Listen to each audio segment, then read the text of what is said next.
So we are going to rework the deck a little bit. I think that seeing the sideboard game plan, the transformative sideboard seemed really good against both Murktide and Blue-White. Kenrith. Thragtusk. Obviously, we're going to add the Takenuma as well.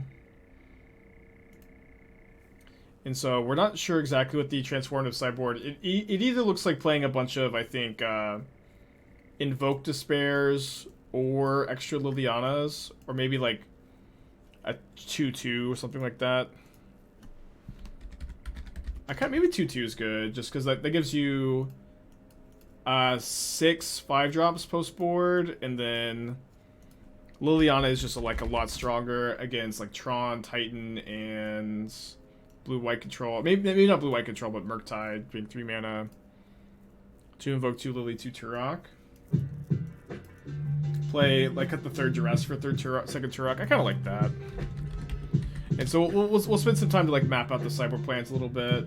It's going to be something like against blue-white control, you bring in these 12 cards, and you cut the Rites, Persists, Pushes, and the 2nd Thirst, and then against blue-red Murktide, you cut the Unmarked Grave, Persist, and you bring in 2nd Push, Damnation, Lily, Invoke Despair, Duress, and then you have one more card to play, so you can either play first Turok, first Voidwalker. I think either of those are probably fine.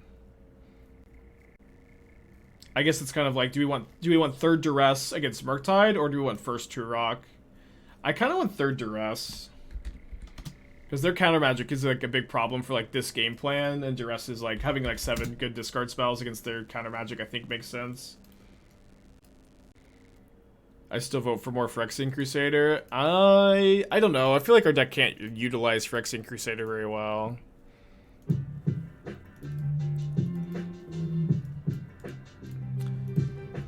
Full Wagon, thank you for the 7 months. Appreciate you. Any consider it for Ashiok's? I think that I don't want to board an Ashiok against Murktide or Blue-White Control, and our sideboard is like so taxed that I don't know that that's going to be something we really can afford, you know? But this sideboard plan I think is a good direction to go. I'm excited for it. Okay, let's keep this, and then I do think it's important to leave a push on turn 1, so that I can definitely suspend Profane Tutor and not get Ragavanned.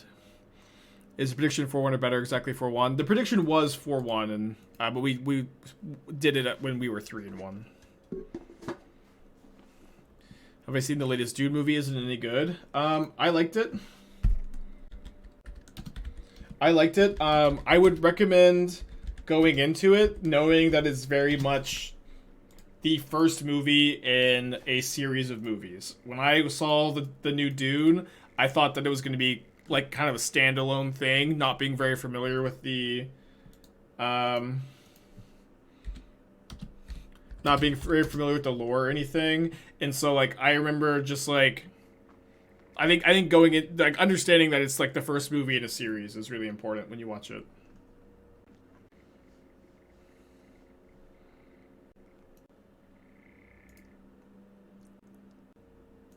I think I'm gonna go Thirst,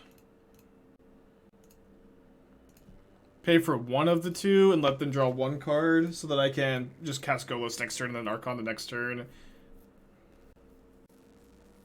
How does this deck pitch Archon? That's the neat thing. It doesn't. It just hardcasts it.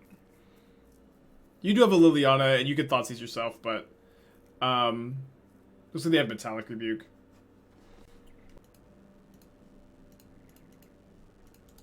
But yeah, the main idea is actually just to hardcast your Archons and not pitch them, which is very doable in the deck.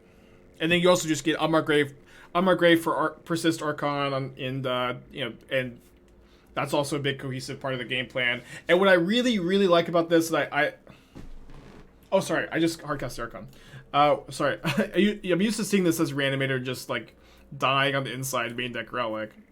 But what I really like about this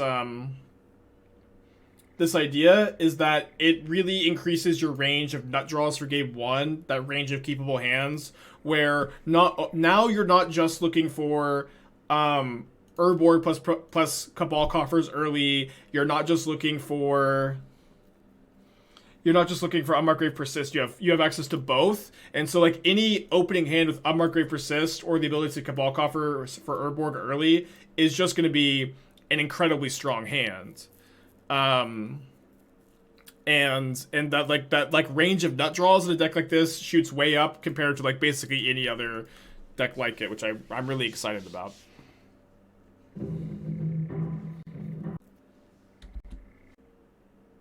Do you feel the reanimation is better against rhinos? I do, yeah. And actually, like, I'm getting really too excited, but what I really like about this deck against rhinos specifically is what's always been tough for reanimator deck against rhinos is they have Brazen Borrower and they have a Dead Gone. So they have 8 ways to bounce your Archon. So it's usually the case that the first Archon's not good. But what's really exciting to me in this deck is this deck cares way less about your Archon being bounced because you just get to recast it.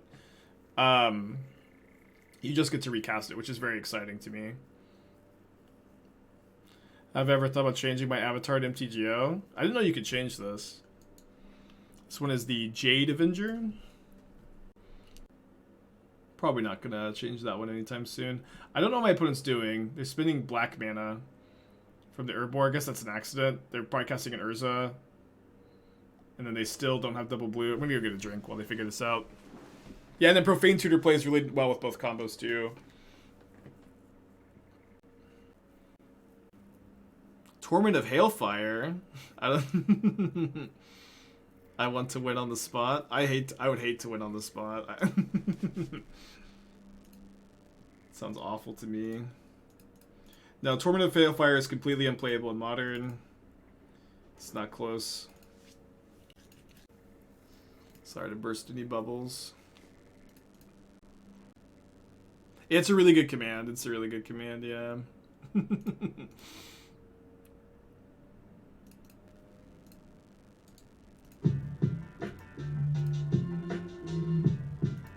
So I'm gonna get the Cascading Cataracts off the map. Monkey Knife Fight. I'm gonna get the drink. I keep doing this thing where I like need to get a drink or something on stream because my throat's real dry, and then I just don't. And it gets worse and worse.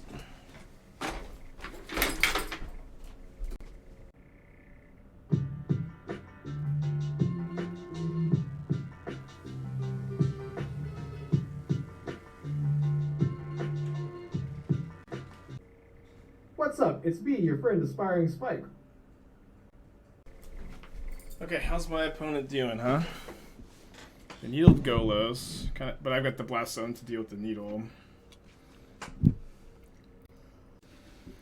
Hopefully I don't have to chump block this turn. Would I ever consider running Lord Xander, the Collector, and Agoria's Vengeance deck? I think it would be pretty bad. It's just like, Lord Xander is the kind of card that's really good in EDH, because EDH is all about building gigantic boards over long, slow games, but I know that's maybe what's happening in this match right now, but like most modern games just aren't about that. Fidosi, 60 months. Almost forgot to resub thanks to Elden Ring. I hope you're enjoying it. I definitely have been. Spins Urza.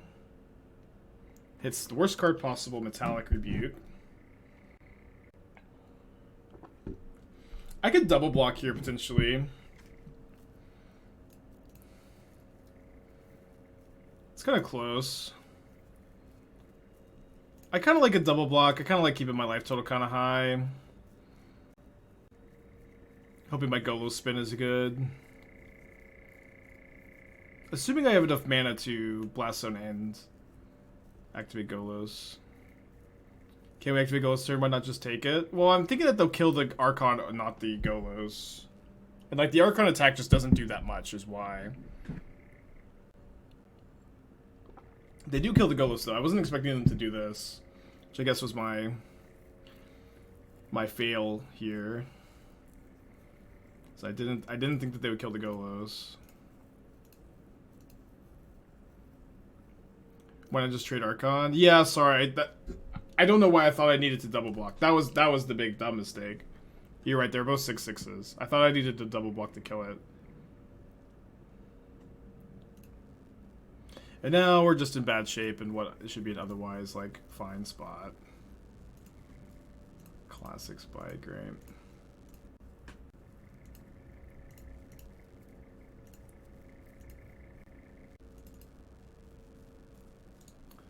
Can't persist the Golos. I can kill this, shrink both the constructs though, and then these... I'm dead though. Dang it. Yeah, sorry chat. My bad. If we found the losing line... It was tough, but I found it.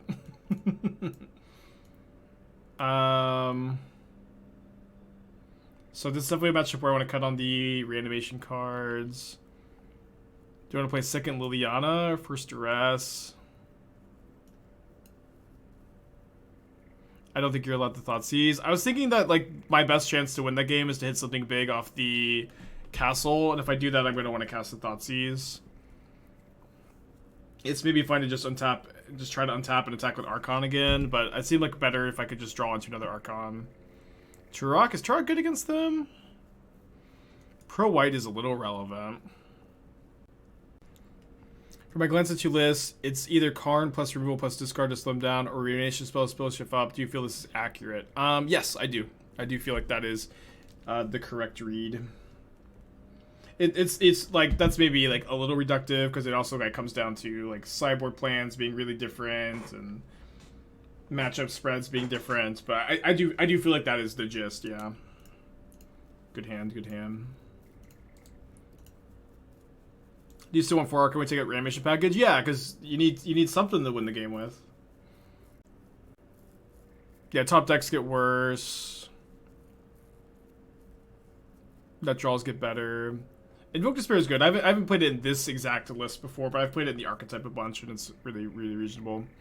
Was the first hand that unkeepable. The Cabal Coffers doesn't tap for mana without another swamp, so we like need to draw a mana source on turn 2 on the play, like on our first draw step, for that hand to be functional. So I think it's just better to take a mulligan. And then there's their relic, which is not very live. Although I can't cling to dust, otherwise they get to counter with the relic. $5 from Haybound, 2 Fury, 2 Flusterstorm, main deck, and Murktide. Assuming, are you already main deck? I would main deck Spell Pierce over Flusterstorm. But assuming you somehow already have 2 Spell Pierce in the main, I would play Fury, I guess. But I would play Spell Pierce. So have you been enjoying Pioneer when I play it? Yeah, I have. I wouldn't be like streaming Pioneer if I wasn't enjoying it. But I have been having a really good time with it. It's been like just surprisingly great, and I'm liking it. Oh, in the sideboard. I don't usually like Fury very much as a sideboard card in Murktide. Like, there are better cards against Hammer Time, and like Fury isn't like they're just like more efficient cards in every matchup. And so it's like, unless you feel like there's like a ton of Yawgmoth in your local metagame, it's usually just not something I recommend. PTQs and pro play for Arena. Yeah, we saw that. That's good. Good. I think that I want the Arena players to get more tournaments. I feel like it's always been a big issue. Would Goryo's be worth it over Persist? I did actually consider building the deck with Goryo's for Golos and then like Gristlebrand. The problem is, like, you don't have a good way to get Gristlebrand in the yard because you can't Unmarked Grave for it, and so I don't think that's actually the direction you want to go. I think because they played the Urza Saga, I think I want to Invoke Despair here. Does it feel worse to lose to a punt or to a misclick? To a punt, because like misclicks are harder to avoid. They are just going to happen to everybody, especially when you're streaming and your attention's distracting. Split. But like but losing to a punt is like, I think it's a bit more embarrassing, and Like, you know, you just know that you could have played better. I don't know. Not a huge deal either way.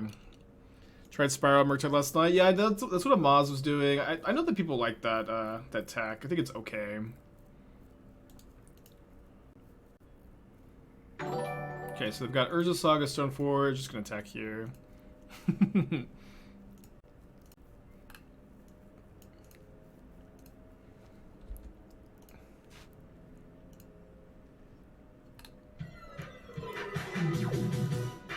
That is true. At least when you punch, you get to learn something.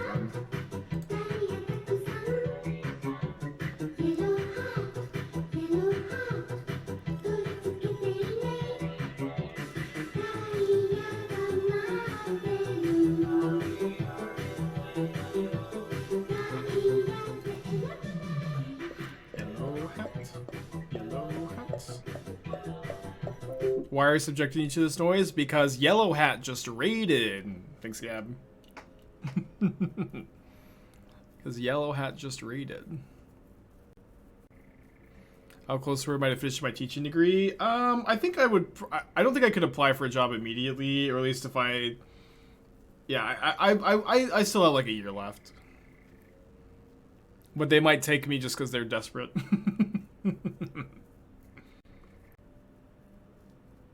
I want to edict this stupid Cauldron.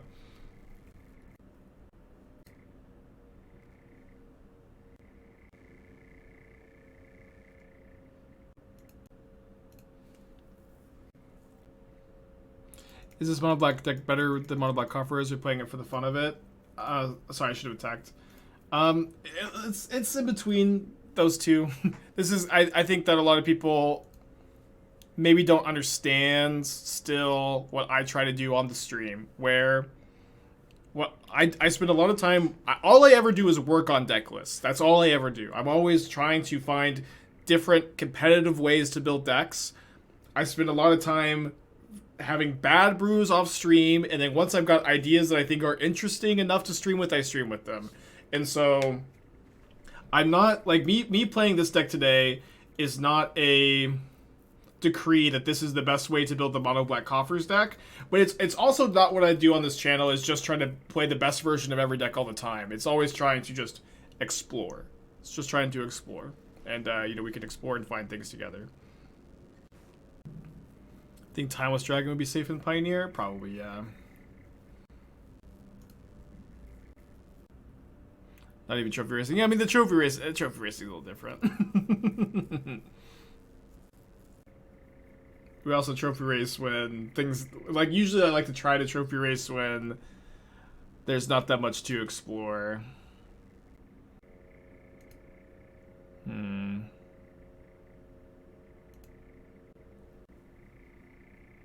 They get a Nettle Cyst here. Nettle Cyst equipping onto Cauldron is kind of tough. I think I'm going to take a really weird line.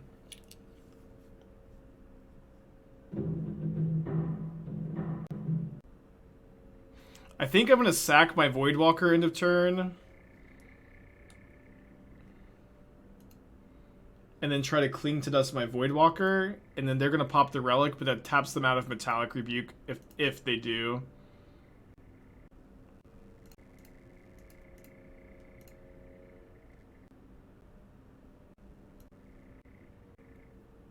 And then I drew Archon of Cruelty, which is kind of funny, kind of sad. Because I just feel like now I wish I had not. I wish I had done anything else. Okay, although my opponent has Metallic Rebuke, right? They just do have Metallic Rebuke. But I can pay for Rebuke if I cast the Archon here.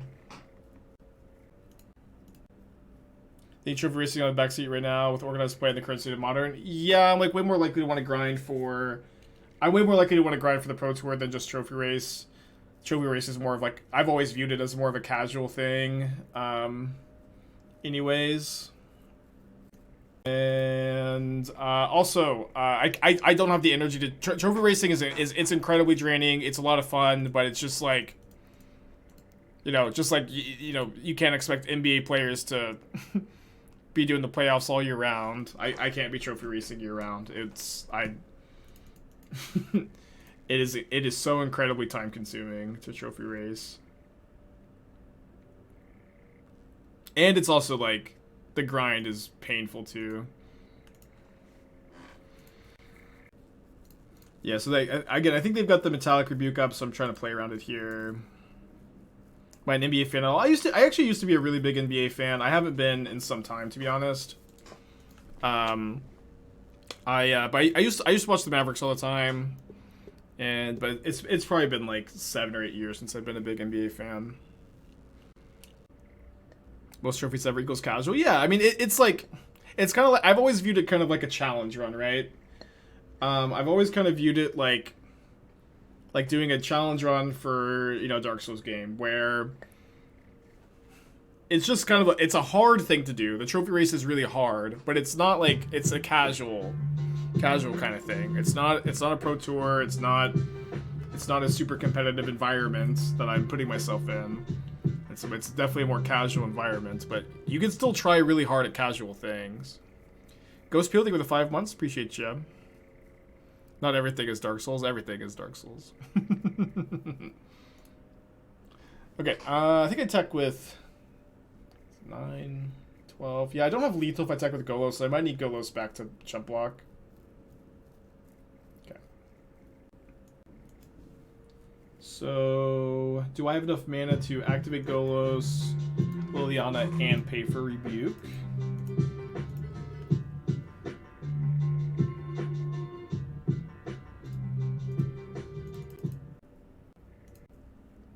So this is floats. I float 1 mana if I cast. I guess I'll just cast this stupid Liliana first. I don't want to count.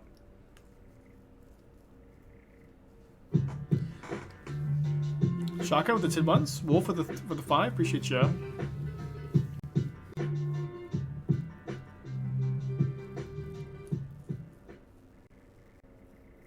Yeah. So now they rebuke, and if I spend 3 mana, I'm 1 short of activating Golos. Sorry, yeah, I can't activate the Golos, that's okay. We'll just not die here.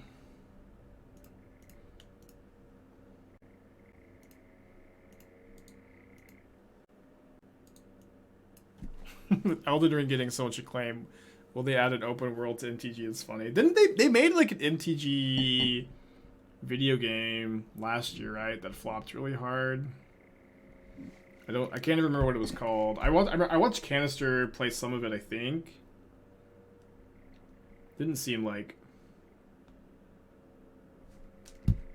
bad, I don't know. Didn't seem that good either. MTG Legends, yeah. I didn't play it. Just like, I remember when Arcane came out, I was just so jealous of the League of Legends players. Like, this is the kind of like this is the like environment you guys get. This is the lore world building you get. And we get MTG Legends. So sad. Okay. Guess maybe I should have spun first. No, I need to play Liliana. Do I play Blast Zone or do I play Castle Locthwain? I think I'll play the Blast Zone. And then just pass back. Ghost with the 8 months. I was thinking if I could cast this to put in the graveyard for Cling, but you can't target it unless it's a legal target. I also guess I should have attacked too, but I was kind of worried about a haste creature, but I guess like even if they go Urza, they can't really haste here. It's a pretty scary draw. Yeah, definitely not a premium spin, huh? So they have 1, 2, 3, 4, 5. Yeah, they're 1 mana shy of casting a second Thought Monitor. Arcane is not the League of Legends experience. Yeah, I know, but it's like the Magic Legends or like any Magic like extracurricular program is not going to be the similar experience either. So I have to name Blast Zone here, right? Which is fine because we get to keep spinning Golos. No, it's obviously not the same, but like it's just an exciting world to be in, as opposed to Magic, which is less exciting, I think.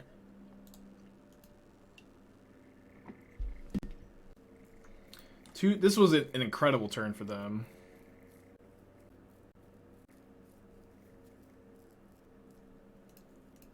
I think I start off by edicting in case I hit my second Liliana off the Golos spin.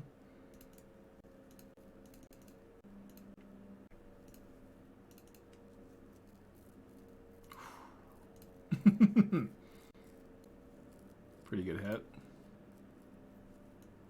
Guess I'll legend roll my Urborg for a future Cling to Dust. Do you not want to... Oh, cast Voidwalker first. Yeah, we should cast Voidwalker first.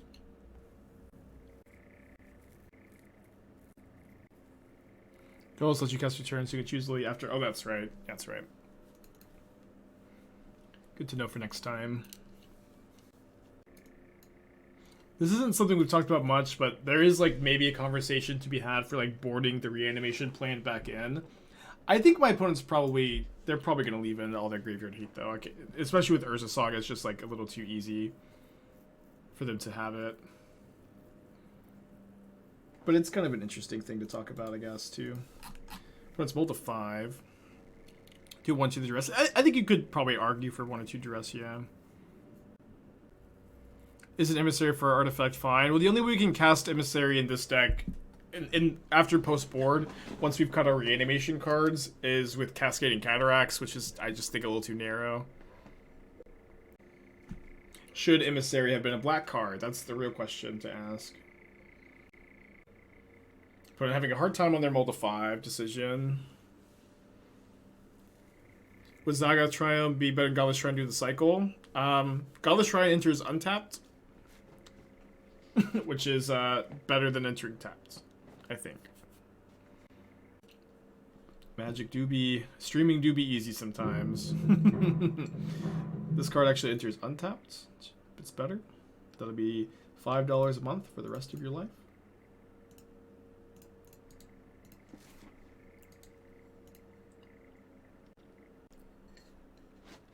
Wish you played more decks like this. Love mid-range. I play decks like this all the time.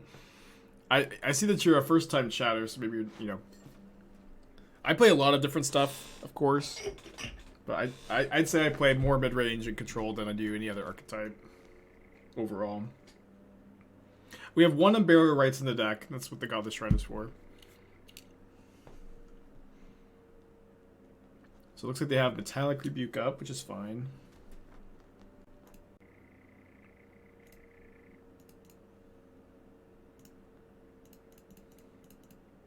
Yeah, I also play more Golos than anybody else. Golos in all formats.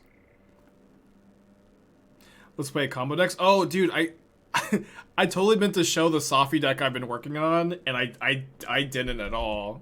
Okay, remind me between this round. I'll pull it up. But I've been working on this Safi combo deck a little bit.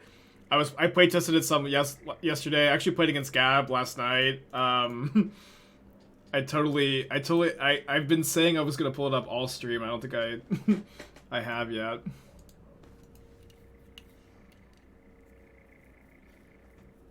So obviously the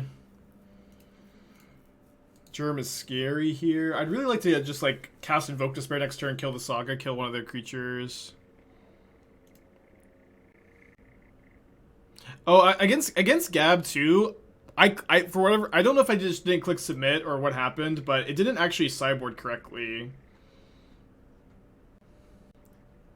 So I was a little frustrated by that last night.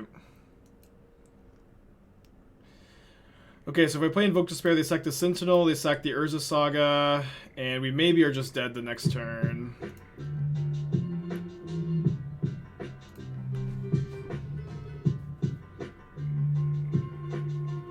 Gigapop, thank you for the 5 months. Appreciate you. I guess these shrink. This becomes a... They both become 4/4s. And they would have to play... They would have to play 2 artifacts next turn to kill me, which seems unfortunately likely. Just push plus map and invoke next turn. The problem is, like, they get the Saga here. They only have 2 cards in their hand. I guess they get to draw 1 off Sentinel. I could also cast Golos. I could cast Golos, get a Coffers. But then they can get Nile Spellbomb or Aether Spellbomb and kill me. Yeah, I think Invoke is still the best card to cast. Don't love it. Pop 5 months is a bit salty to run main board Necromancer and Coffers to restore his manly combo. I think you can do that if you want to. Don't think it. I don't think I would judge you.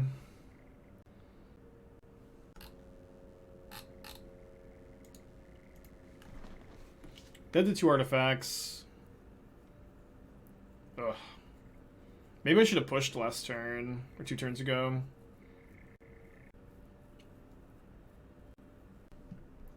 Close match for sure. I was thinking casting the 5-drop on turn 4 is what was important. I didn't understand that line. Which line?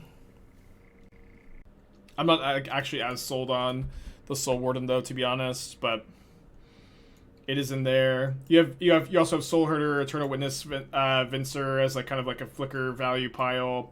I was thinking maybe one Restoration Angel too, and I was also thinking maybe not. So just something else, I guess. What do we do here?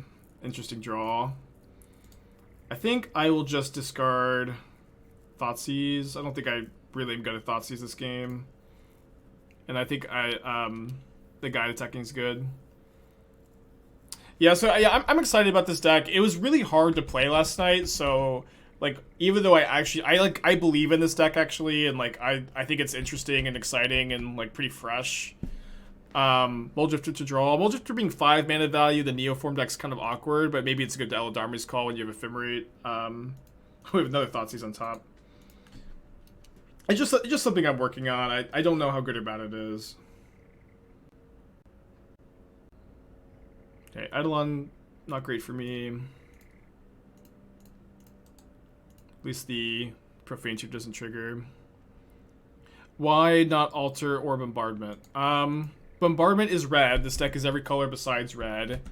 And then Alter is like Blast Zone can kill your opponent's creatures and like is just generally more functional as a card than Altar of Dementia is. Although it is like I think after playtesting the deck a bunch, maybe I'll come to find that maybe I'll come to find that the fact that this card costs 3 mana is a big problem because you like scry you just like scry a bunch and need to cantrip and cast a 2 mana spell instead. I could see that being the case. Voodie, thank you for the 9 months. Appreciate you. I don't know what I'm getting off the Profane Tutor. It's maybe Golos. I have 6 mana next turn. Going down to 14, down to 12 after I cast the Profane Tutor.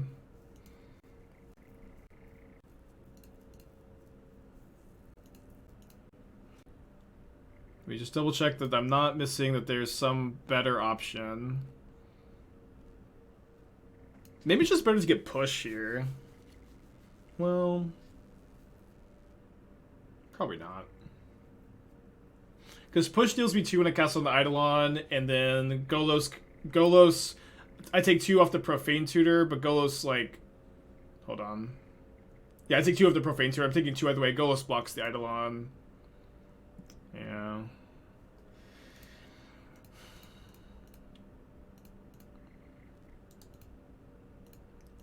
Definitely not casting Thoughtseize. This is a game 1. I don't have Despair main deck. If I did have Despair main deck, that's probably the grab, yeah.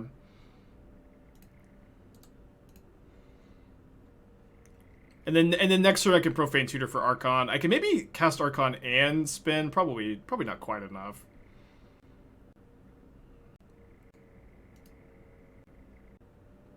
Yeah, the Invokes are in the sideboard. It's like a sideboard plan. Ooh. Guess that's the reason to get Fatal Push. I can choose not to cast this, right? Or do you have to cast it? You don't have to cast Cascade spells. You do have to cast the spin spells, right? Yes, that's right. Okay, so I'm dead.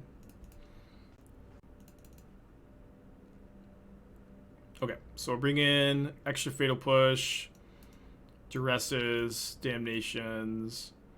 Invoke Despair is kind of okay too. Liliana's kind of good. Although they didn't see any graveyard shenanigans here, so like I think there's a good chance they won't board in Rest in Peace, unless they've been watching the stream, right? So maybe I actually don't play Invoke and don't play the Damnation. I do think Liliana is really good against Burn, and usually Emissary is kind of decent. It's okay, yeah. It's good if they bring in Sanctifier and Vec, I guess. I also have Liliana deal with Sanctifier. Archon is usually better, though. Archon is usually better. I'll just play 2 Liliana, and I may regret it, but I'll cut the rights. Because you can also Unmarked Grave for Cling to Dust in this matchup, which is good. Maybe 1 Invoke in case they bring in Rest in Peace. Okay, I kind of like that idea.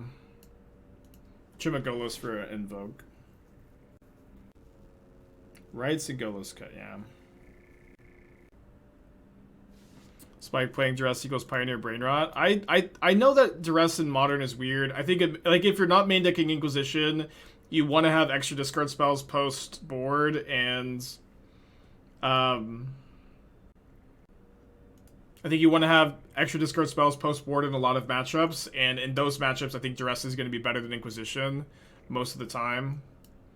They did bring in the Relic, which we guess thankfully have the Duress for.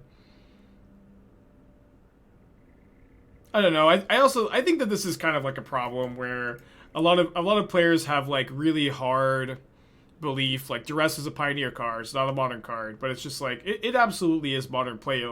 Power level. It just like doesn't usually get played because Inquisition or Thoughtseize is almost always better in those spots. But this is a rare example where that's not the case.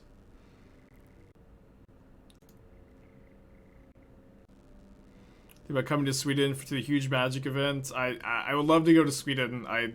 It's probably not good EV for me. I also just bought a house, so trip to Sweden's not not in the cards, I think. Yeah, Duress is better than Inquisition against Tron, blue-white control, most combo decks, which is like exactly where you want the extra discard spells.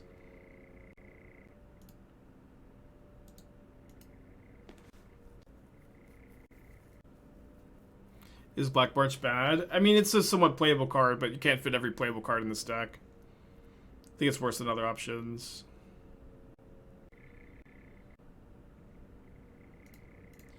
It's a really good draw, actually.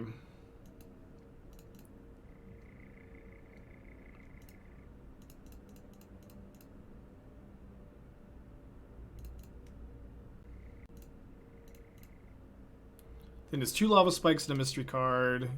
It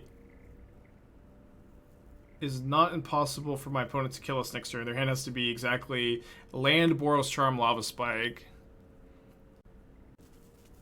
Is there any look pick Dirk's spell that can take lands? I think Blackmail can technically take lands, but they get to choose how many cards they reveal. They discard Swift Spear. Okay, it's kind of interesting that they had a Swift Spear. I feel like I would have like basically always cast 2 Swift Spears that turn. How do you decide your fetch basic split? It's obviously kind of complicated. Hold on. I mean, I think I have to discard Golos here. And then flashback Cling to Dust. Or maybe I just hope that they brick for 1 turn and cast the Golos. I'm in so much better shape if they just brick for 1 turn and I have Golos in play. Because I know I can flashback Cling to Dust.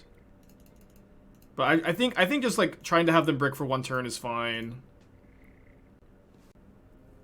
And I get the Coffers I have 5. This gives me 6/7 mana, which is not enough to cast Archon. I think I still grab a Coffers. Yeah, they did have a Bolt in their hand. They get a redraw. Well, this redraw is not going to be super effective for them. I have to discard the Delta so that I can flashback the Cling.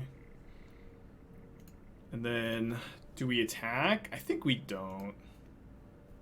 They drew Skewer. Wow, that's so lucky for me. would once you Radiant Fountain be okay. I mean, Burm's just like I think not popular enough for me to like think that a Radiant Fountain is a good choice. If that changes, then obviously yes though. Click now before the draw. Yeah, I'm just doing it in their upkeep. Doesn't really matter that much. It kind of like impacts their decision to crack the canyon a little bit though.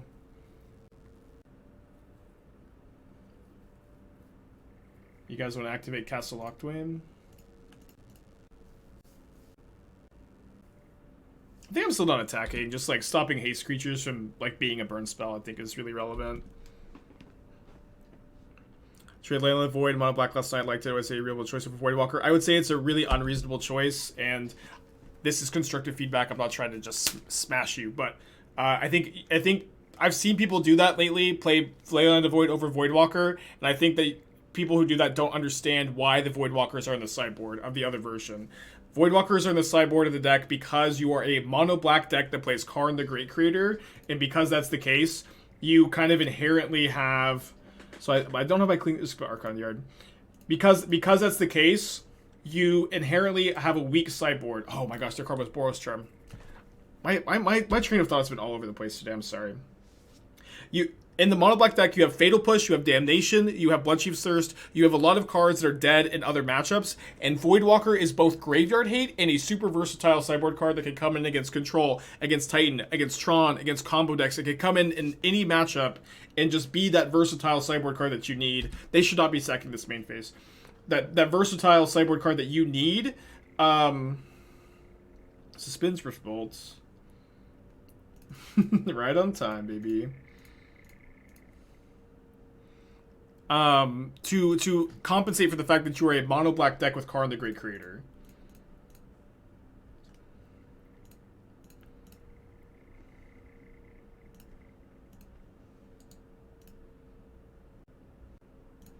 So now we don't die to Boros Charm anymore because they don't have the mana to cast it.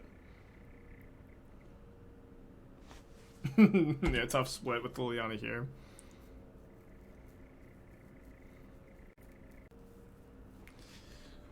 Brutal. Opponent's playing it out. Aren't they just dead? Okay. Crazy game. I'm gonna play the third Liliana. Maybe I should have always had the third Liliana in. Yeah. If my opponent had like not just played into the Liliana every single turn, they would have won. They did just like sorcery speed draw. Sure thing, pizza.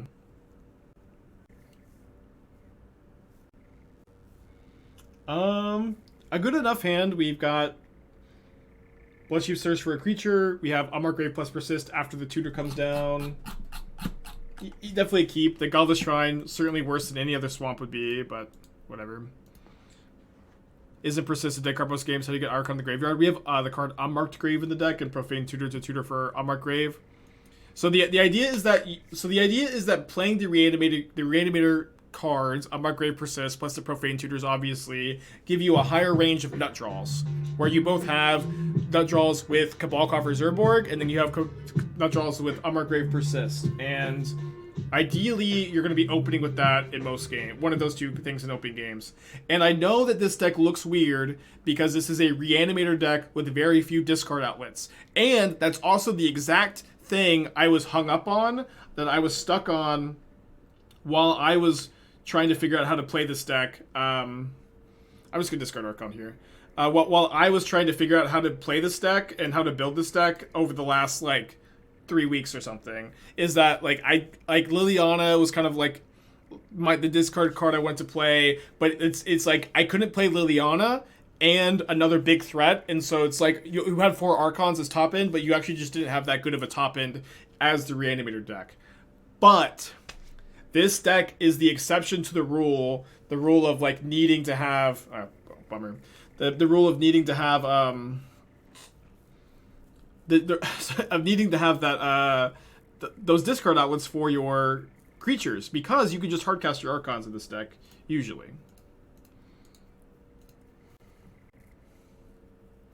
Do you like this version more than the original? It's like a little early to tell, but I am really excited about it. I think it's come together really well.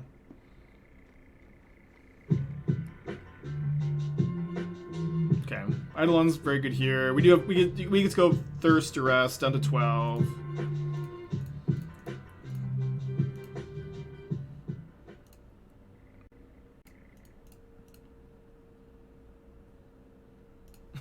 Wear Terror, second Eidolon. A little bit worse than Inquisition here, huh? Untap land would be great next turn. Just Thirst the Eidolon, suspend Profane Tutor. Having to like take the turns off to not tutor has been pretty rough this game. Discarding into the Relic was pretty rough too. But I do like the drawing a land. They do have 2 sack lands, I guess. Okay, untap land, exactly what I asked for. And now we're going to be able to tutor Cabal Coffers Urborg and start spinning Golos. It's going to be kind of, I guess, slow before we get to do that, but... Do we miss a land drop? Yeah, my hand had the ability to discard Archon on turn 1 and persisted on turn 3. And I thought that was like good enough to try to go for against the burn deck. Obviously, like if they have Relic, it's bad, but you don't always have Relic. If they pop the Relic here, I can tutor up Unmarked Grave. Does this deck replace the Invoke Despair deck? What's kind of funny, not necessarily. They're different. I think you'll want to have both up your sleeve. Maybe select them for different metagames and stuff. It's a little early to say, but I think that neither version should be main decking Invoke Despair. Golos has kind of taken that role. Golos is the premier 5-drop in this archetype.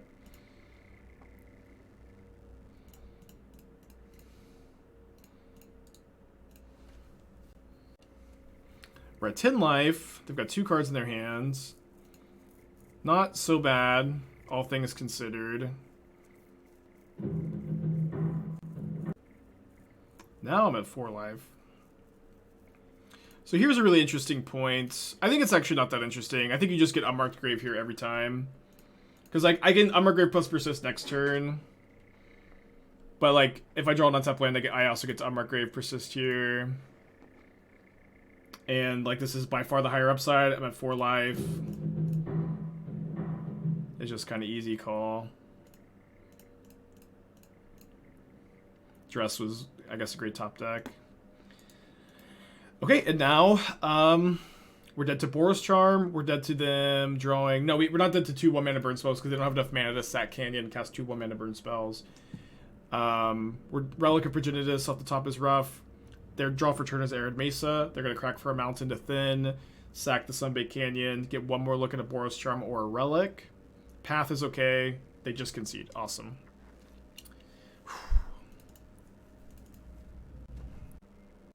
Okay, this hand is a turn 4 Golos, turn 5 Archon.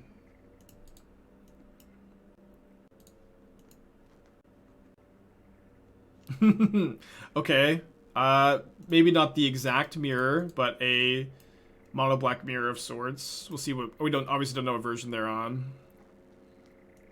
We have 1 Godless Shrine in the deck to flashback Unburial Rites, and then 6 fetch lands. Have I encountered Neoformant forever? Seen Reed lose to a blue-red Murktide yesterday. I've played against it some lately. I think it's been Ari Lax who's been kind of popularizing it again. Pizza Wizard continued to gifted sub from Destructotron. Yeah, I mean at this point half the chat has gifted subs from Destructotron. Okay, it's also a bit awkward if my opponent when I grab the Urborg here, right? But yeah, my opponent grabs their Cabal Coffers, and then I get my Urborg with my Profane Tutor, and then their Cabal Coffers is online. I don't think I can do anything else, though. Just jump grab it. I think I have to. Like, I'm not doing anything else. Get Lily. If I had a white source, getting Lily is okay. I mean, I get to cast Golos this turn. I get to be ahead on the whole, unless they have second Coffers in their hand, I guess. But I know that this is like the pain of this matchup is like the one who plays the Urborg is usually not in great shape, but sometimes you do have to be the one that plays the Urborg. I was gonna get the Coffers before I drew the second one. Going to jail for a bit next week. Any advice? I don't have much experience with jail. I've almost been arrested a couple times, but I've never been actually arrested. I don't think I could give you any advice on how to navigate the prison system, but I would give you some advice on try to keep your head up. Try to keep your self-confidence high. Take a deep breath and understand it's gonna pass, you know. It's gonna be over at some point. And try to get through it stronger would be my advice to you.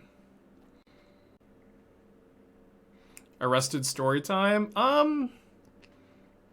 Probably not. So they got Golos' Citadel. It's nothing super scandalous. I don't know. It's just maybe not appropriate for Twitch. Just sometimes you go camping with your friends, and sometimes your friends bring a little marijuana, you know. I'll just cast the Archon here. And then sometimes you have to pinky promise an officer that you won't rat him out. Well, I know that part sounds weird. I guess I should have left black floating. Okay, just a brief aside. We're camping with friends. Friends brought a little weed, and one of my friends who bought the weed is a nurse, and she would lose her nursing license if she got the ticket, right? And so I asked the officer if I could take the charge instead, because you know I was a loser with nothing going on in my life, and he for some reason this really touched him, and he was like, I would do the same thing for my wife or daughter, but you gotta promise me that you're not gonna tell him that I did this for you. And I was like, I promise. Okay, please don't get Nile Spellbomb. And then he just kind of downgraded it to a ticket, and we got out of there. We got out of there scot-free. Okay, Nile Spellbomb, devastating here. Archon of Cruelty, best top deck possible, so... Swings, huh? Yeah, and then I told him, huh? It's been years. It's been like 5 years at this point. That is the closest I've ever come to jail.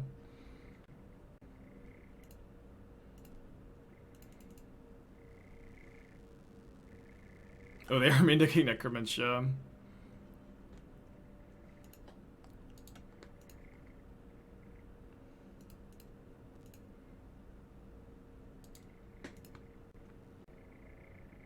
I think I just want to sack the Spellbomb so if they kill my Archon, I get to reanimate it. And they also don't get to draw a card there. They're only at 14-2 now for the Citadel. Oh. What's the advantage of mono black against Esper Reanimator? This deck seems to be more resilient to Graveyard Hate than any other version, because you just get to hardcast your Archons. Especially when like the sideboard plan is actually just like, wait, they got Damnation? They've clicked the dust. No! Dang it. Did they know about my Unburial Rites? They just played around it so perfectly. I don't know if they saw this off of Thoughtseize.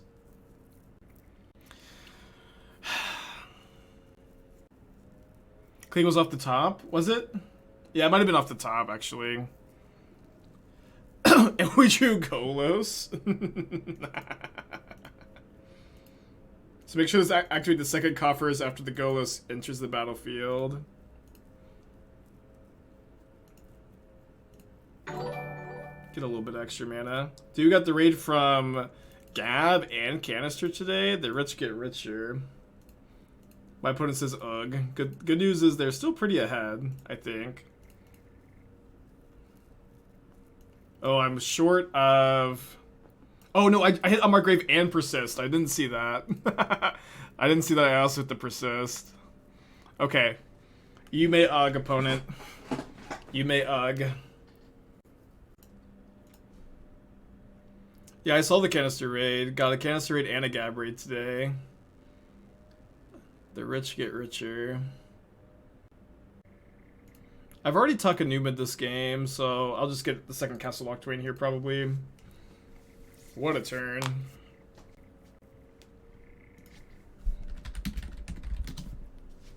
Oh, I should probably ask my editor to not post this link to YouTube because of the whole confession of guilt.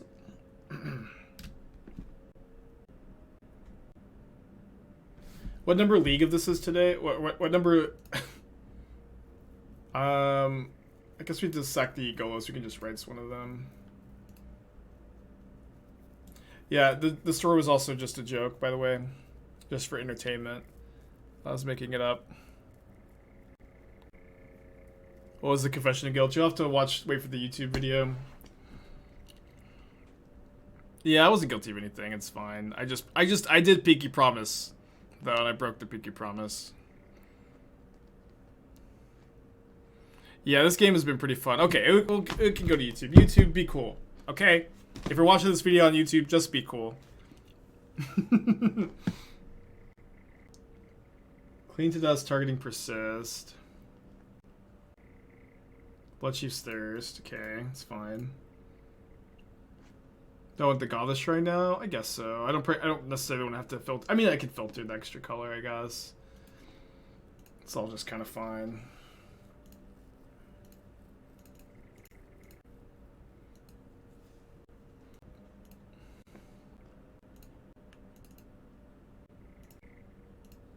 Oh, I guess I missed out on 1 mana by tapping this first. Probably won't come up.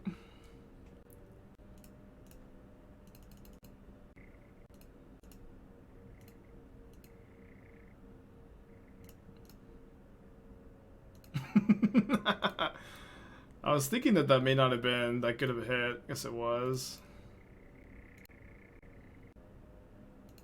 Might as well Castle Locthwain, I guess, too, while we're here. And I think I want to put it... Oh, I only have 1 Archon left in the deck. But I have 3 Persist to hit. It's kind of close. Maybe I should have just drawn first. Okay. Your turn.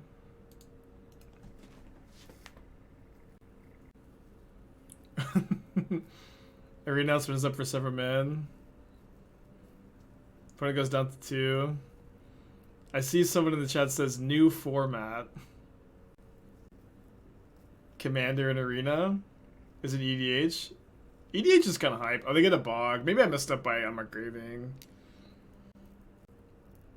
They're going to cling to dust for life in response.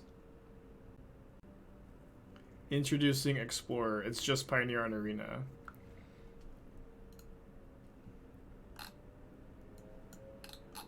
Is this the announcement? Explorer is a constructed, non-rotating, true-to-tabletop format using all Pioneer legal cards available on Arena. Okay, it is Pioneer. It's not a new format, chat. It's just Pioneer. They're gonna do Pioneer again. We're for sure doing Pioneer on Arena. And then they're gonna imagine keep putting the cards on, right? It's like ideally they would have Pioneer immediately, but they just don't have all the cards. Yeah, the name changed. It can't be called the same thing because it's not all the same cards. Yeah, okay. So this is good, right? This is good. I think that Pioneer. I think Pioneer on Arena would be amazing for the game. For the longest time, it's felt like the paper players and the Magic Online players and the Arena players have just been like so out of sync, you know. Like nobody is playing for they can't tap this coffers anymore. No, like we're just not playing in the same formats anymore. We're not playing for the same things, but now all 3 lead into the same Pro Tour. All 3, like, people really want to grind into that, and maybe we'll all be playing the same format for a little bit. I think that's good. I don't think it's something that can happen forever necessarily, but I do like the idea of everybody just playing the same format for a little bit. But also Wizards did, I think they did just kill the game also.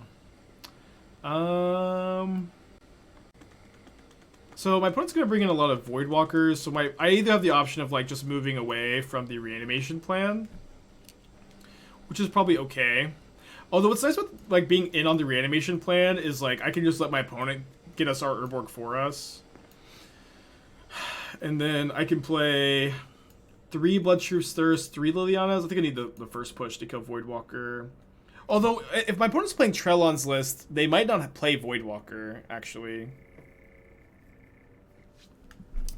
Hey, let me see if I can figure out what Trellon's latest list is.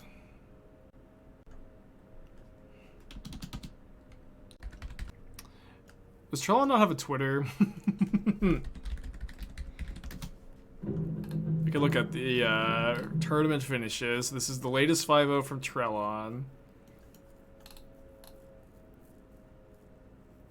2 Damnations is something we saw. We also saw Necromentia, so this list doesn't have Necromentia, so maybe it's this one. Archon of Cruelty, Necromentia. Okay, this is probably it. Main deck Relic. Okay. Eep. Get those out of there. I think I might still keep in the rights.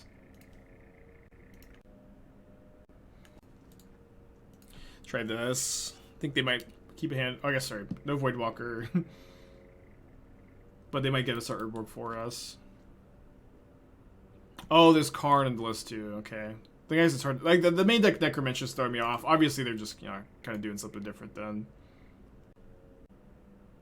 Spike criticizes Magic players for reacting before they know the announcement. Also, Spike reacts without seeing the announcement. It's hard to read the whole thing.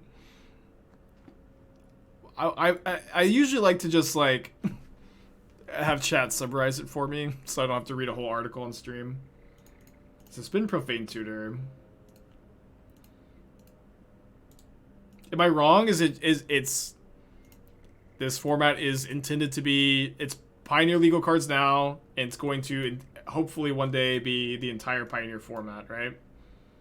Am I wrong? I think I have to take the Thoughtseize. Because I don't want them to, if I take the Voidwalker, then my Thirst is not that good against the Liliana. If I take the Liliana, then they can Thoughtseize my Bloodchief's Thirst, and Voidwalker is really scary. But ideally, I want them to cast the Voidwalker, so I think I want to just have the push, though.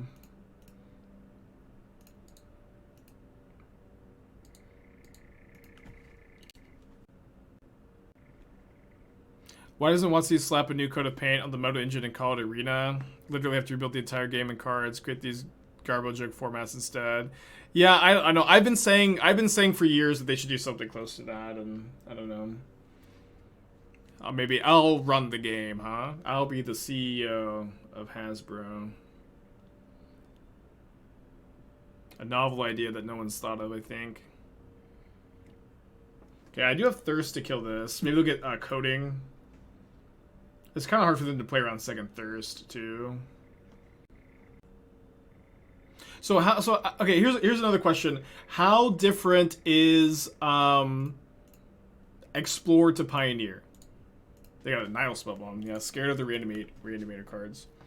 Like, how big a difference is it? Huge difference, small difference? Well, big draw step, I guess. They obviously get to Voidwalker my Archon of Cruelty next turn.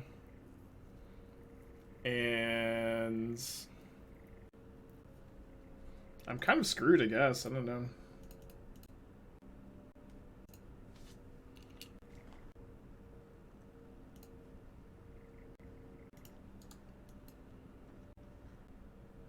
I have some top decks.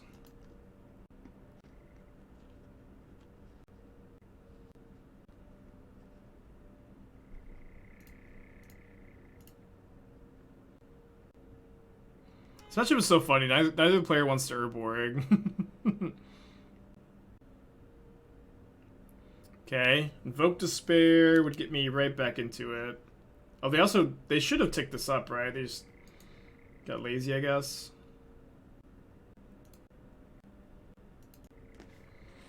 So I think I just get a Godless Shrine, or sorry, a Swamp. And now these tap for 2 mana each. I can hardcast an Archon if I draw it. I could cast anything I draw. I'm not turning on my opponent's Cabal Coffers for them.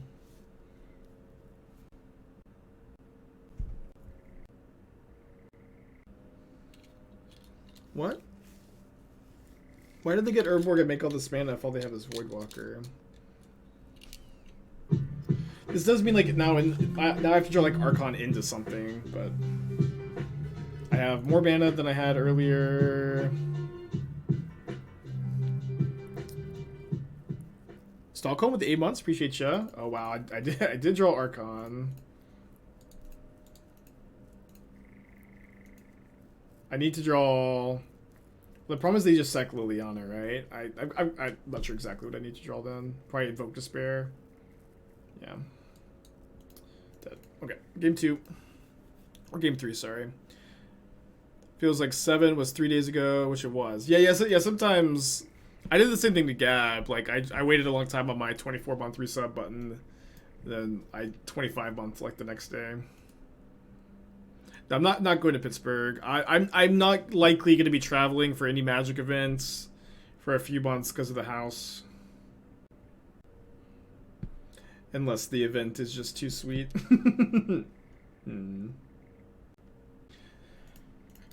I hate playing the Urborg on turn 1, but this lets me go turn 1 map, turn 2 coffers, turn 3 crack map, get coffers, potentially have max mana. Taking Voidwalker is kind of interesting.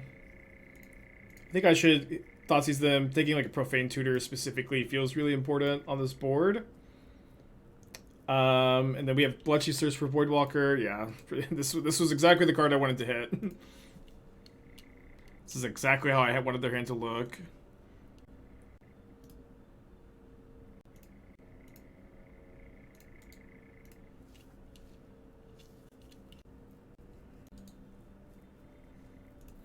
Okay, so they don't have another land. There's no Supreme Verdict. The Supreme Verdict is legal. Supreme Verdict is definitely a Arena legal card. I've cast Supreme Verdict on Arena. Okay, let's Golos this turn. It's not? No, dude, no. Oh, no, I am thinking Wrath of God. I am definitely thinking Wrath of God. Thank you. Yeah, sorry, yeah, I've cast Wrath of God. Okay, that card has got to be like one of the easiest cards to program, though, right? Yeah, sorry. I really thought for sure I had cast it. I gaslit myself. I'm gonna try to keep this hand.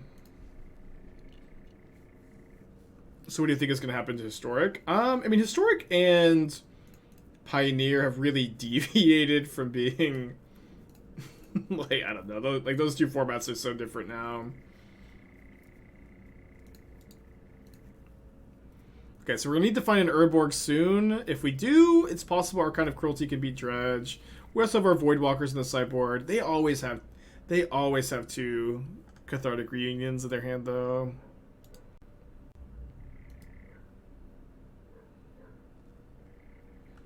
Ugh, 2 Amalgams. 3 Amalgams in the yard, actually. Okay, until those spent wild cards, historic decks, the Pioneer ones. Dude, the wild card system is so bad. It's so bad. It's just like it's so great on Magic Online. You just get to like swap your cards for new cards if you want to play a different deck. It's wild card system is so bad. Is Dredge a good deck in Modern? I don't know. I mean, they're only putting, like... What is this? 20 power to play on turn 2? I don't know. It's okay. It's like a fine deck. Through a Thoughtseize. Oh, wait. Not even that. Not even that. 17 power. I guess they do have Conflagrate and Ox in the yard. So maybe it's like, fine. Who knows? Who's to say? I don't know. I personally like to, I like to play my Celestial Colonnades on turn 1. That's what I like to do. That's a good second turn, a Celestial Colonnade tapped. That's true. I guess they did also drain me for 6. I don't know, like, you gotta put 17 power to play on turn 2. It's just, You could also do something like suspend a crashing footfalls, you know? You have to mulligan a bit more aggressively than keeping a hand like this. Although I guess I can Thoughtseize them, Unmarked Grave for Rites, Thoughtseize myself, then turn 4 Archons. Probably not good enough. Yeah, this hand's way better. Dude, they're gonna have 2 reunions. They're gonna have 2 reunions in their hand. I know it. I know it. And just like beat the turn 1 Voidwalker on the draw. Or beat the turn 2 Voidwalker when they're on the draw. Okay, not yet. They put all 3 cards in the graveyard, so they have to naturally top deck another reunion effect.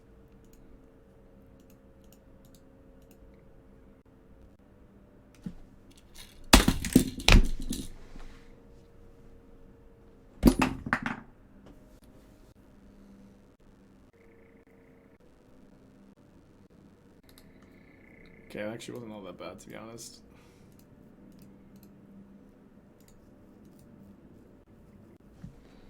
Still, though. Just like, turn 1 through a Thoughtseize, reunions. Ugh. Wait, did they have 2 Dark Blasts? Well, they both get exiled at least. I missed that they had 2.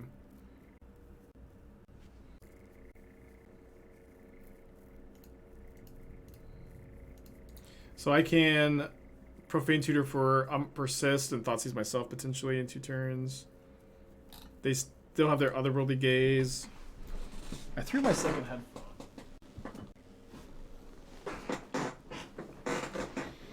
Yeah, we talked about the arena announcement a little. I haven't actually read it. I don't usually like to read the whole article on stream, but I think that Pioneer coming to arena is good.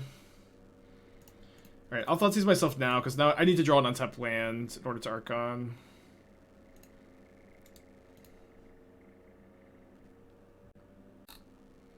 So if they flash this back, they also lose their second lands.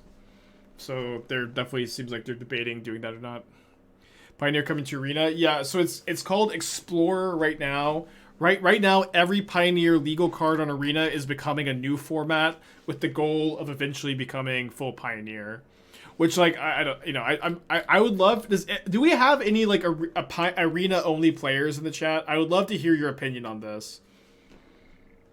If you are an arena only player, I would love to hear your feelings on this announcement. But I don't know if we have any of those, to be honest. I feel like the arena only players maybe just watch arena streamers. Oh, we do have some. Arena only player, I'm stoked. Arena only here, it's necessary. I hope they don't mess it up. Okay, good. Hopefully nobody's lying about it, about being an arena only player too.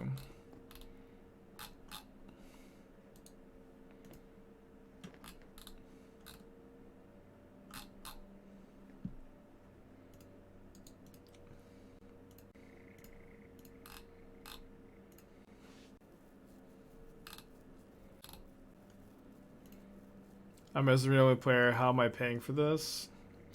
How are you paying for the cards? Yeah, the economy on arena is just such a nightmare. Magic Online has a lot of problems. Things could be a lot better.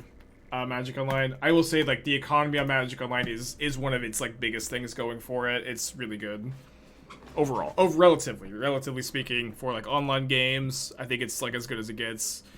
You get to cash out really easily. You have rental services. You can make money from like actual money, like without too much effort. Just playing the game passively if you spend a lot of time with it. But Magic Online economy is way better than most games. It's not perfect. Didn't the Bugbear cost $200? But it's pretty good.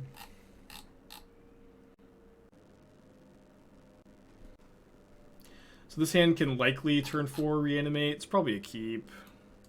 They might have like a ley line, but yeah, I think we still keep this. Yeah. They did build the 6 keep a ley line hand, so maybe their draw will be a little slower, and probably not, to be honest. But now I also have Urborg Coffers going, which is kind of interesting. It's also true. Leyline's really good against Archon of Cruelty, so I have to go for Sarah's Emissary if I do reanimate. But Sarah's Emissary is strong in this matchup. Why the fuck is the Bugbear so expensive? Like nobody drafted that set on Magic Online. It was just like really underdrafted, and so nobody owns the card, and the demand is way higher than the supply. It's not actually 200. I'm being hyperbolic. It's like 60, which is crazy for a card like Din of the Bugbear. Really, actually, was like a quite bad Thrilling Discovery, all things considered. I'm a historic only player. Somehow needs to waste my time at work. I have a lot of gold and dust, but it's not going to be 100%. Most probably don't want to touch that format. I see. Thank you for your feedback. It was a bad set. Yeah, I really liked AFR. I know most people didn't. Oh, that's a great draw. I know most people didn't like it that much. I'm just such a freaking D&D nerd though.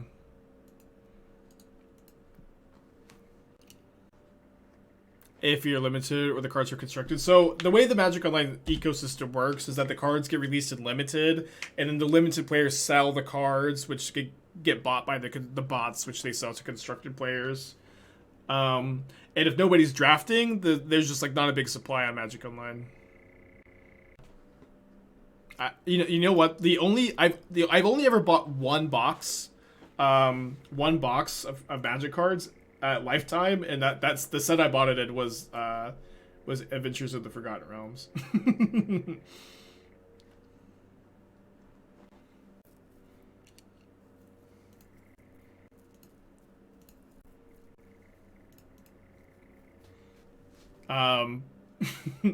I also bought. I just wanted to buy something for my friend's store. Is like, to be honest, like the main reason. I meant to grab Persist. I think I actually just grabbed Urborg and drew Persist naturally. Is that really just what happened? Excited for Baldur's Gate? Kind of. I don't know, dude. It's like I bought the beta. I thought that the gameplay was okay on the beta or whatever. Can you actually get cash out of MTGO, like get your money back and not just ticks? Yes, you can. It's not as good as it maybe used to be, but you can sell your tickets for any. The price for ticket varies, but there's many websites that will buy your tickets for like 90 cents on 90 cents per ticket. And there was like a long time when I was like, an IT guy, single IT guy, I would just grind Magic Online, and I would make like an extra like $800 or $900 a month just grinding Magic Online while I like watched TV and shit. Guys, we're playing against Yorion. I'm gonna keep. I don't know if I'm gonna go for the turn 2 Archon or not. If they turn 1 Ragavan, I will.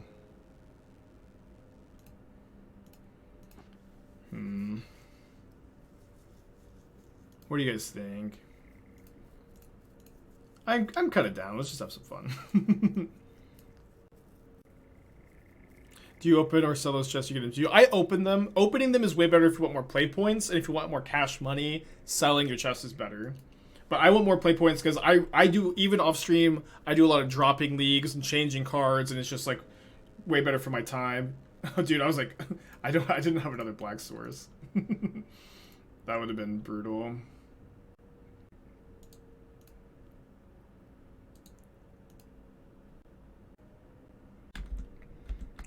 I just got a very cute message. I like what I see of your list. Is it a secret? No. It's not a secret.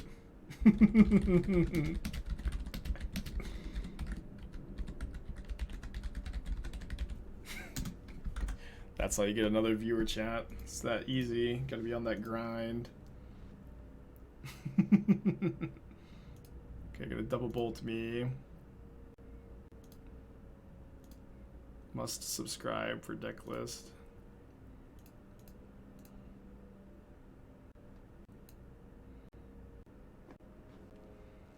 3 lightning bolts in the yard. Yorion burn.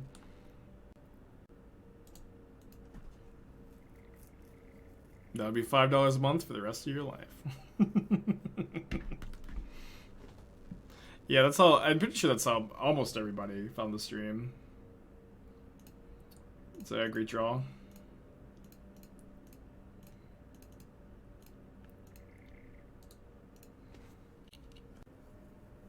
So gonna sack the Ice Fang, not the Ren. I do think that this matchup gets a lot better with the Reanimator game plan, by the way. Which seems like obviously a huge reason. So it's a reason to want to be on this version.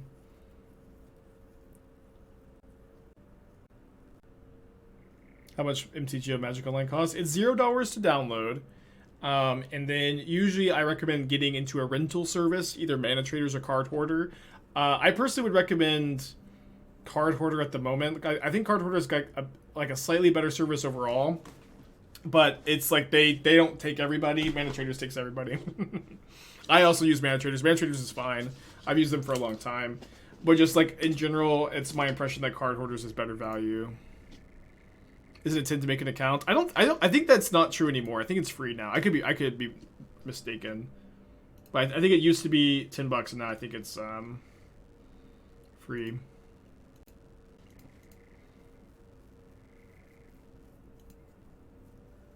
I paid $10 for my account though.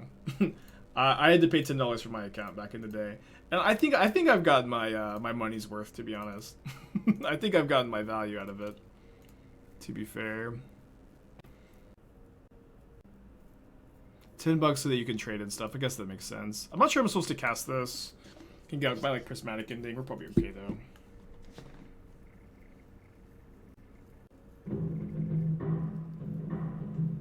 Yeah, Mana Traders gets way better over time. So, like, I've had my account for 3 years now, or maybe even 4 years. And like, my deal is really good. Like, I'm really happy with my deal with Mana Traders. But it takes a long time for the deal to get good. The way they have it set up. Just for everybody wanting to get into Magic Online. And it's a great service. Like, rental services in general are great. Rental services in general are great for the client, I think. Okay, so because they're Yorion, they're going to have a hard time getting too much graveyard hate. I think I'm wanting to cut my copies of Fatal Push. Bring in Invoke Despairs. Maybe 1 Turok, 1 Invoke Despair. Maybe cut Liliana. I don't think Liliana is great against them. It's okay. This looks like a pretty good sideboard plan, to be honest. Look at the prediction split. 90% yes. Wow, I got some believers today. We 4-1 the last league too with like a slightly worse list. I'm pretty hyped for this version. If you didn't count streaming, would you be plus EV in my Magic career? Plus EV. I would have made.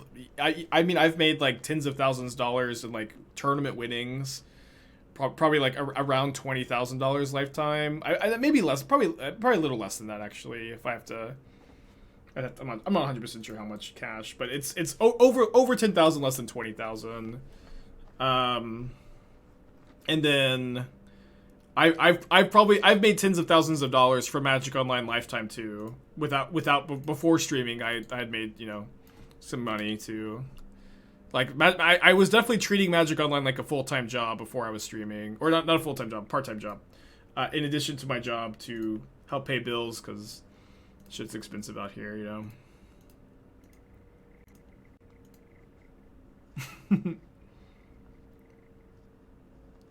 Spike, where do you play Duress over Inquisition on the board? The matchups I want it for, specifically blue-white control, and Tron, are like, those are the matchups you want the extra discard spells in. Duress is better.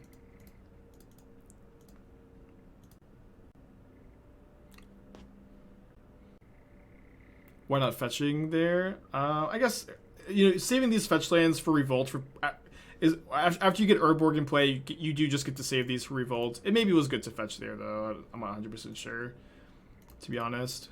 We are kind of flooding a little bit. I think I'm still getting a second Coffers. Maybe I should be fetching to thin.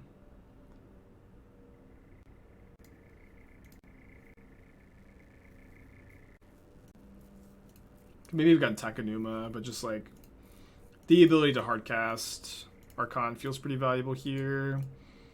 Now, you know, Archon, Golos, and Unmarked Grave are our best draws by a lot. Oh, well, I love that they're casting the Endurance now and not, yeah, this is why I was thinking for a second, this must be why they're casting the Endurance as the Ephemerate in the hand. Whether it be mana flood or mana screwed, I mean, it's all contextual. I think in general, it's like a bit better to be mana screwed, because if you're mana screwed and you kept a hand, you kept a really high upside hand, and you're like maybe just like one land away from top deck, land away from winning. If you're super mana screwed, it's, you know, usually a bit harder to come back. Do I want to trade Turok for Endurance? Yes, so that they can't ephemerate it. We're gonna dive down podcast anytime soon? Probably not. I'm incredibly busy, like, with the stream. I'm always really busy with the stream and channel Fireball. Like, I like to be really busy with this stuff, but now I'm also like packing and planning the move, and like that stuff is all really time consuming too.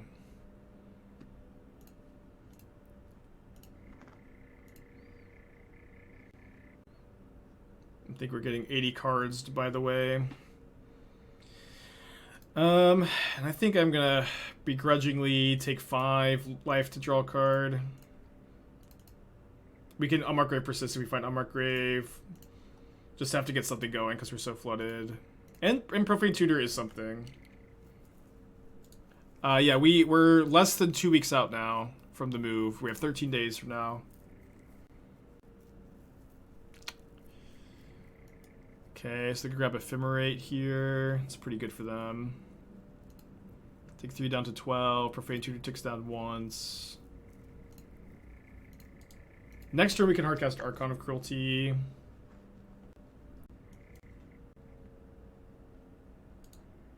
They didn't cast Ephemerate into turn. That's a really big deal for me, that they're not just getting like a free Omnath here.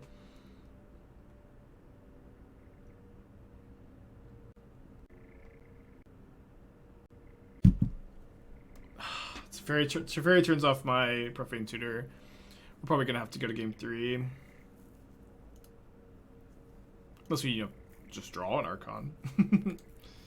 Alright, I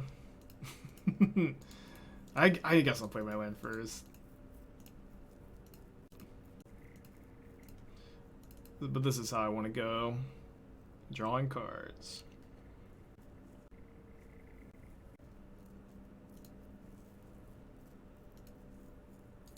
Dead to removal spell on Golos. They have 6 cards in their hand. Play it out.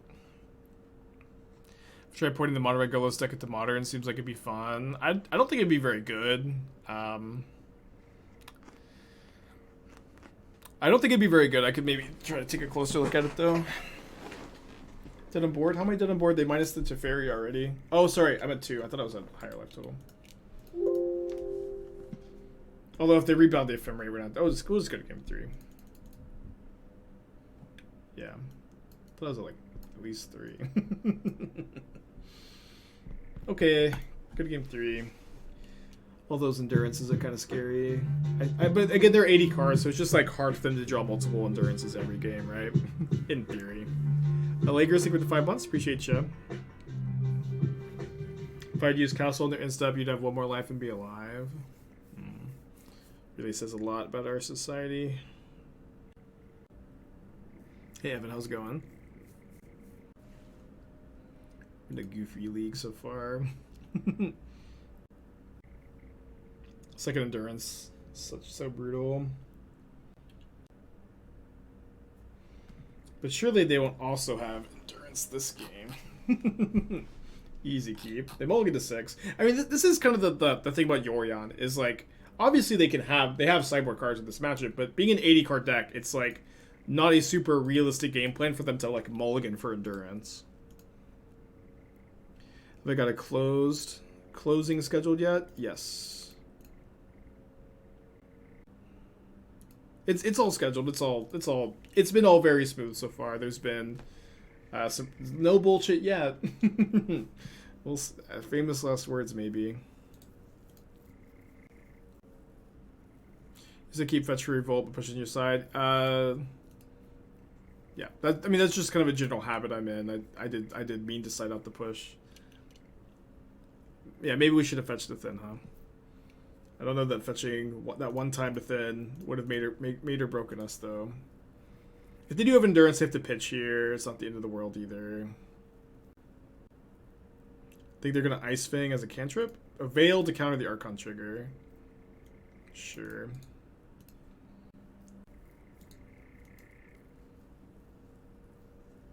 Twitch gives you income forms? Yeah. Yeah, they give us 1099s. I do recommend not tax evading, chat. Alright, so fairy. Ooh. I was gonna Unmarked Grave, but I think just slamming the Turok makes a lot of sense to me. Discard Eternal Witness, Flooded Strand. Yeah, admitted criminal, Aspiring Spike.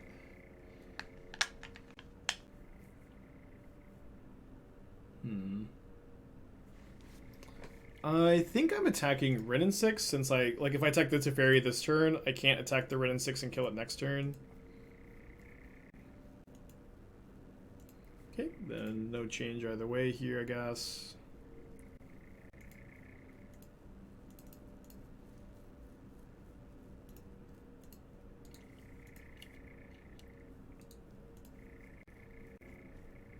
Curry Magic, thank you for the deck tack. Rule Fires in Pioneer. Okay, so I do think that playing the classes alongside Fires is pretty cool, since that's a pretty good sync for your mana. I'm not sure that I love being this aggressive in the Fire decks. Usually when you have Fires going, you just have this kind of inevitable late game. And so what I see here is a deck that's kind of a bit torn between being an aggro deck and being a mid-range deck, and a deck that's got kind of an awkward mana curve too. So let's see, I have 5, 6, 7 mana, one short of flashing back the hard casting Archon. You clear, just cast their rights. Probably gets counterspelled. Oh, triggers on the stack. Turok trigger on the stack. They're at 10 life. Our hand is great. Life is good. Besages my coffers. Triggered Turok. Does deny me a mana here. It's gonna be okay. My general thoughts too is I mean, you have just 1 million. You have 1 million 4-drops. I don't really like Inscription that much. I know I was playing in the counters deck. I don't think I would play Inscription. I do like this card. I do like the Ranger class. I would probably play the 3rd Questing Beast before the 3rd Oddity. I guess Oddity's got the activated ability. Obviously, this is legendary. Maybe it's fine to build a deck like this. I'd want to see, I think, 4th Grazer and a second one more 5-drop. The 6 5-drop. So maybe cutting the Inscription for 4th Grazer, and and Vivian's Monsters Advocate. If you think that's the best 5-drop, you'd have to maybe do a little bit more research to necessarily convince me that that was the case. I think I'll cast a Archon pre-combat. Just kind of some general thoughts, I guess, on this build. I think it's probably not great, is also kind of my impression, that building the deck this way is probably not great. Okay, this build definitely I like the sideboard plan a lot. Felt a lot smoother. Gonna run it for one more league, I think.